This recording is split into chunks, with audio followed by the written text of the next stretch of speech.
There's been about 10,000 first graders in our planet.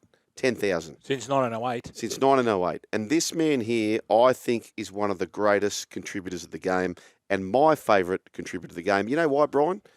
From a family of 6 where we had reduced for quick sale on our bread, it's good in life to be able to resonate with someone. This bloke is Captain Sincere, screams dash. He's got a bit of character about him, so no vanilla about him. He's low ego, which we love, and the world owes him nothing, right? He doesn't carry his divots. He's a superstar of the game, and most importantly, Brian, the glass is always half full. Brad Fittler, welcome to the Run Home with Joel and Fletch. Dreams are free, Joel. Dreams are free.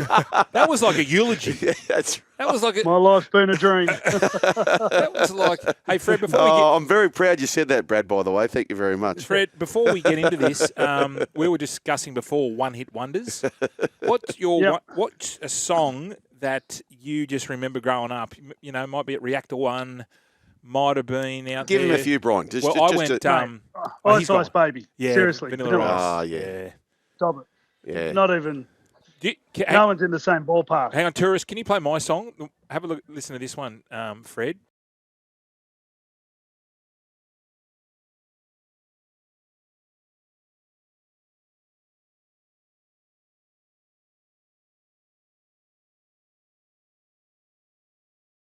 The shoulders going. Yeah, big shoulder-padded suit. Yeah. Freddy's just knocking around Pioneer Tavern. Do you still subscribe to Fat Freddy being your favourite? Yeah. Do you? Yeah, Fat Freddy was my favourite. I like Fat Freddy. Then the Eastern Suburbs got him and he had to get thin, start doing yoga. Yeah, that's right. That wasn't good. Fat Freddy I was like good. Fat Freddy better too. Freddie, you did. I'll tell you what I was doing last night. Actually, I came out to see Temper Trap and I Googled Temper Trap because they're one of my favourite bands. I don't listen to music that much, but when I'm on my motorbike, I listen to it non-stop. And Temper Trap are at the very top of my hit list, when I'm on the bike. And when I Googled them, it said one-hit wonders. I went, what? Well, they've got about 10 songs, 10 cracking songs. But the song they're playing tonight, Sweet Disposition, is my favourite.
Like you, because I was speaking about, I think you might have played like junior schoolboys or something with him.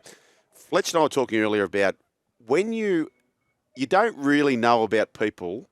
You may see superstars, but until you are in the furnace, you don't really know whether it's workplace, could be the army, could be any sporting world. You don't know where people are at until they are in the furnace and how they handle the big moments, right? And I think you know what I'm talking about. Clearly, you are one of those people. Brian and I were talking about it. For me, I didn't play with the superstars that you guys had to with all your state of origins and etc. But Jim Dimmick for me was that player who, Clive Churchill medalist, Australia, etc. You just felt safe with Jimmy. You just believed that he knew what he was about to do. You were that player, Freddie. Who was the player that you saw that in? Laurie Daly. Laurie Daly, Glenn Lazarus, Lizzo. Ricky Stewart. Yeah. Ricky Stewart never failed much on the big stage. You look at some of those big grand finals, like State of Origins. Ben Elias. Ben Elias. Ben Elias never gets the credit what he did in State of Origin. You know, the fact that I know they announce into the Hall of Fames and stuff, how Benny Elias isn't in the New South Wales one. It was incredible. They went after him in the days when you can go after people.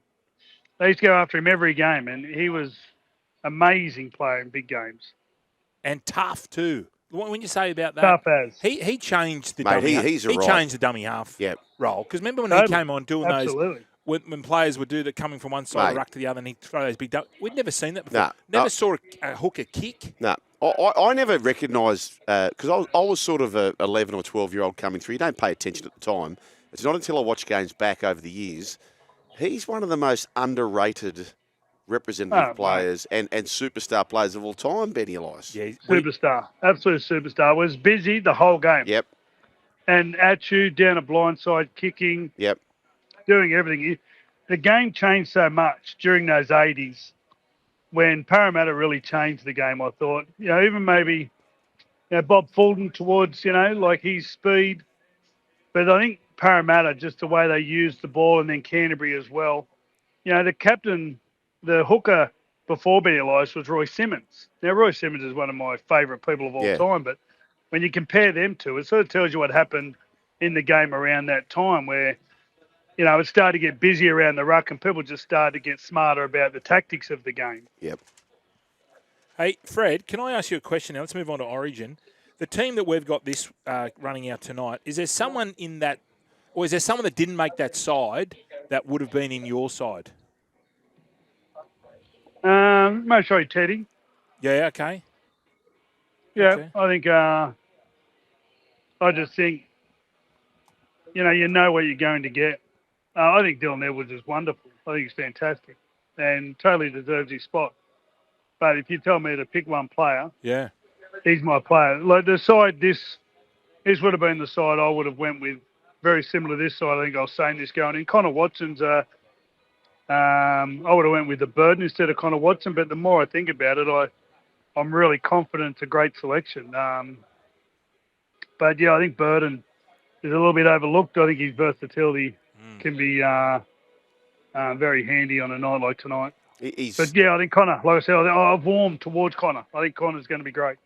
Yeah, I've panned that selection, Freddie, and I don't like doing it but our job's to be honest, and he's been on our show 3 times, and you know what, if he's ever going to be wrong, he's the nicest bloke on the planet. But Matty Burton, he was within a whisker of a Clive Churchill in his first ever grand final. The kid's a winner. He's an absolute superstar.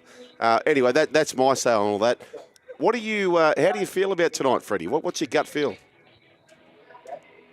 It's funny. Like I didn't think we had enough experience in the first game. I can see their mentality, like the team's mentality. They've got each other's back, and I think Madge has that nature where he tries to fire his teams up. They're going to need to play footy.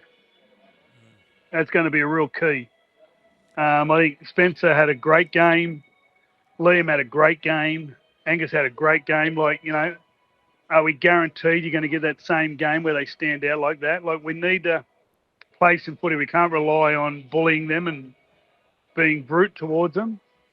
So I think Jerome and Latrell will come into their own there, and Mitchell's going to have to take a blind side, and Stephen Crichton's going to have to nail a try. They just have tries. They just have them. They're always got them, and you got Hammer, Reece Walsh, Cherry. They just they did. They just come up with tries. So we need to make sure we score. We've got to score 4 or 5 tries at least, I think, to win. Brian, you know what? We need to play. I get very agitated that he's not still coaching. For what he brings, and it's nothing on Madge. Madge is a great coach, premiership winning coach. But I get agitated because what Freddie brings to the game, what he brings to the state, and if you think about last year's series 2-1, in the first game with about 8 minutes to go, we were $1.10. So all the actuaries and all the probability experts would say that ordinarily, if you replayed that 1,000 times, and the sliding doors, different things can happen, we would win that 900 times. But for whatever reason, it wasn't Freddie's day and it went the other 100.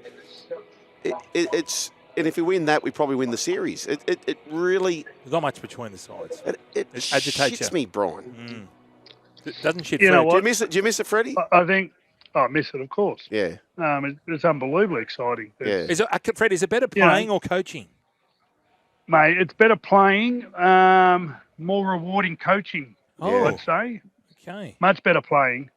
Coaching's hard, mate. It's a nightmare. but it's so rewarding, and you just sort of, you hold on to that hope that, they're going to go out, they're going to do it, they're great players. The stage is enormous, but I remember the try Teddy scored in 2019 was nearly the highlight of my rugby league, just scoring at the death. We haven't done that many times. Wow. And I just literally, out of body experience, started sprinting onto the field, just totally out of control. To the point where our security bloke, 120 kilo Connie, tried to chase me. He slipped on a chair and come a gutser. It was hilarious. There's footage of it. Would you do it again, No, Freddy? it was honestly coaching. Coaching's wonderful. Would you do it? Would you do it again? Yeah, I think so. Yeah. It's a very serious job, and I'm sort of, most of the time I enjoy being lighthearted and then the media are tough. The media in New South Wales are very tough. They're very tough. People just eat their own. But does it get, and to create interest and does that get to you, Fred? Because usually you know what it did? You're sort it got to my family, it got to my wife. Yeah. And that's never happened before. That's sort of like, I don't care. No. See if I care what they say. No, seriously? No, you don't. I know and you I don't. And you know what? And I don't read any of it. I don't read it. I don't listen to it. I don't watch any show. So people will come up to me, honestly. They were coming up to me going, "Are you okay?" They'll give me like health checks on the street. I said, what are you talking about? Yeah. They go, "Oh, it's what they're saying on social media. It's what they're." I'm like, "Thank you. I appreciate your support." I had so much support. It was quite amazing. But, sort of the nature of it just in New South Wales. And it was interesting. I spoke to James Graham and his take on Origin. He said, it's so hard because New South Wales is so much more stressed than Queensland. Like the pressure the media put the players under a lot of the time, and just with how much media is around it, and everyone's got their different angles, and it's just the way it is. He said he understands why, it's harder. And I've always said that. Like I say that to the players. That you got it harder. Don't worry about what people say. Like you got to deal with that media, and you got to deal with it, but you got to come in here and try to clear your head, which is very tough. Brad, I'll tell you, I want to say something that I've never shared with you, and maybe you'll think it's unfair what I'm saying, or maybe you'll say it's exactly right. Brian, I interviewed Freddy when he first got the Roosters job, and I left that underwhelmed. I thought, oh, this guy, like, is he... But then, and I think the reason I'm so staunch behind him is because I know the work and I've seen the work, and I truly believe I've been converted into... I think he's a superstar of the game. I think he's got a huge coaching career still in this game. Because of everything you went from New South Wales, you were a changed person in many ways. Am I fair to say that, Freddie, or not? It changes you without a doubt. And you got to look forward to that change. Like all my mates say to me, like, you're mad. Yeah.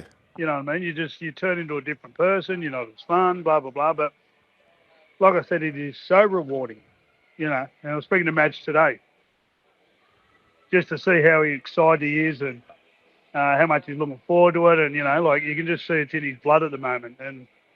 And not every job gives you that. The one thing I do, really grateful for that. I understand that not all jobs are that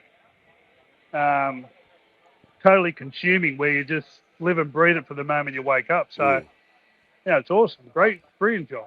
Hey, Fred, our halfback, Mitch Moses, I know you're a huge fan of him. What is it about him? We can see what he does on the field. We know his kicking game and his running game. What is he like as a bloke? Well, he's just got that little level of confidence that a lot of people maybe can look at differently and interpret it differently. But you got to remember, he's 83 kilo, 85 kilo, and runs around, gets blokes charged at him all game, and he's just got that level of confidence that allows him to, like you said, handle the furnace. First time I picked him in the game at the Gold Coast, he had a broken back.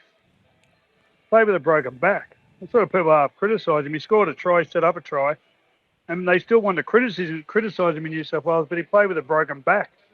Like, that's what it's like sometimes in our state. Yeah. Hilarious.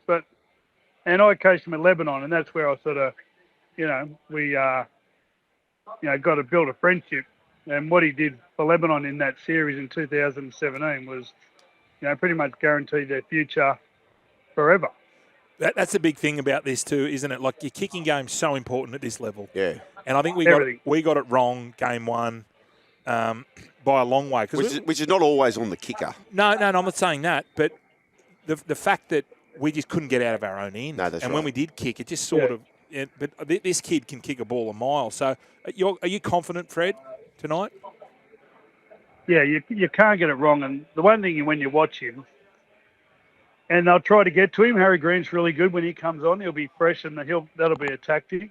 But, mate, he kicks 50 metres. It's got a 4-second hang time every kick. You know what you're going to get. Yeah.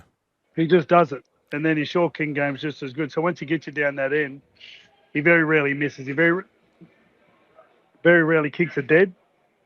And he never misses kicking out of trouble. And that's, what happens is when you know that's there, it's like a safety blanket. It allows you to have shots and, be adventurous if you have to, or, if you want to tuck it under your arm, you realise at the end of the set you're going to get a good kick. So not many players can give you that sort of safety blanket. And not many superstars of the game will give us this much time. We've taken you a long time, Good Fred. on We you, Fred. appreciate it.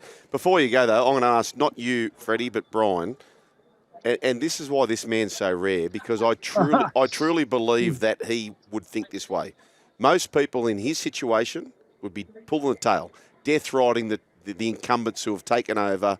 I truly believe, Brian, and you know him far better than me, I truly believe he's sweating on a New South Wales win. That's the bloke he is. No, I'm not being a wank. Yeah. I truly believe that's. Yeah. What do you honestly think? Well, he rang the coach. Yeah. For God's sake. Yeah. The coach that replaced him. Correct. Like he's correct. He's a special he doesn't, man. Hold his. Anyway, Fred, I'm Thanks, hoping half time is good for you because the song.